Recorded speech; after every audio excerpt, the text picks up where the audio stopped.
This video is going to show you about minimum spanning trees, which are also called the shortest connection.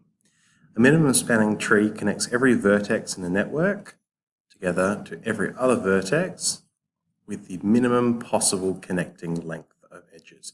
So an example for this one could be the spanning tree. We might connect there to there, here to here, and here to here. So there are no loops in a spanning tree. You can't create any circuits. We've just got every single vertex connected to the network with a minimum possible length. Now, this actually isn't the minimum spanning tree, but it is a spanning tree.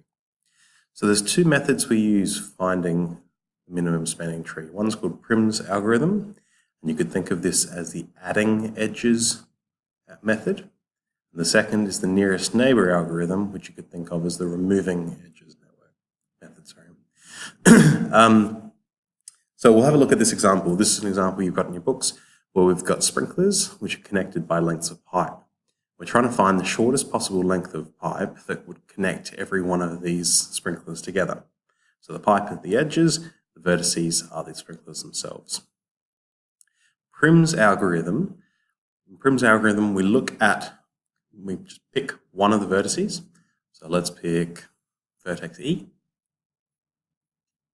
And we find which is the vertex that's closest to vertex E. So I would say that's D. So we'll connect D to E. Then from here, we've got D and E connected. We want to connect either one of them to the next shortest possible connection. So from D, now we don't actually have the distances on here, we don't have the weights, but I would say that E is a lot longer from A and C, so I'm not going to connect those. But D seems closest to B, so I'll connect that. Okay, so now we've got E, D, and B connected. So next we need to look at whether what's the next closest vertex. It looks to me like D is a bit further away from A than B is. You'll know this because you've just measured. So we'll connect B to A. So that's A also connected. Now we've got nearly every vertex connected, and I would say C is now closest to B. So we'll go to here.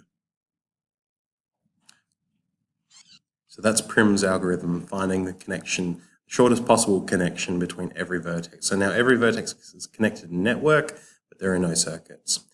All right, we'll look at the nearest neighbor algorithm now. It's slightly different. Like I said, you can think about the Prim's algorithm is one in which we add edges, whereas the nearest neighbor algorithm, we get rid of them. So Prim's, we were just adding edges to that system. Here in the nearest neighbor, we're going to take some edges away. So we've got this network here. So A, B, C, D, E, and F there, G and H. The nearest neighbor algorithm, we disconnect edges. So in this one, we've got circuits. We have too many edges connected here. We only need every one of these vertices connected to all the others just once. So we don't want any circuits. It's a waste of connection.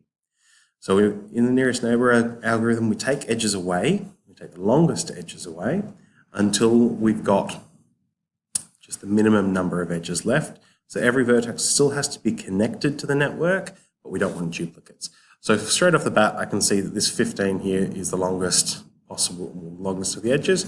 So we'll get rid of that one. The next longest looks like 14, so we'll get rid of this. Next longest is 13, and it looks as though we could probably get rid of, well, in fact, we can't get rid of this one, because if I get rid of that, F won't be connected anymore. We can, however, get rid of, oh no, it looks like we can't get rid of this 13 either, because that would disconnect G. We've already cut a couple. Oh, sorry. Now it does look like we can get rid of this 13 here because G and H are still connected this way. So we've still got the network connected. So now we've cut most of the circuits, but I think there's still at least one more edge we could get rid of. I would say it's up here. We've got this little circuit here. We can get rid of one of those edges and still have the whole network, and it will be this one here, 12. Okay, so there we have a shortest possible network or a minimum spanning tree. You can then add up the length of the spanning tree, so that's 10, 17, slow maths, 25, 35, 48, 60, and 71. So the edges all add to 71 total weight. So that's Prim's algorithm, where we add edges until all the vertices are connected to the network, or the nearest neighbor algorithm, where we start with all of these connections in the network and we delete them until we've only just still got a connected network.